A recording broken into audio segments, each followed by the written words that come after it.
ఎట్టాగుండే పాప తొలి చూపే చుట్టుకుంటే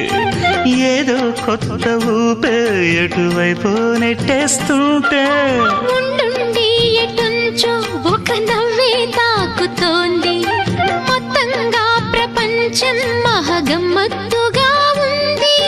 ప్రేమంటే ఇంతేనేమో బాగుందే ఏమైనా కూడా కొత్తేనయ్యో ఏం చేద్దాం ఈ పైన కాస్తైనా కంగారు తగ్గాలి కాదన్ను ఏం చేసినా సరసం ఇంకా ఎక్కువైతే చచా చిచి తప్పదయ్యో అప్పుడే ఇట్ట ప్రేమ బళ్ళో అయితే గీతే ఎందుకయ్యో అమ్మహా అంటామడు ఒయ్యరి ఒయ్యరి కమ్మహా ఉండేటప్పుడు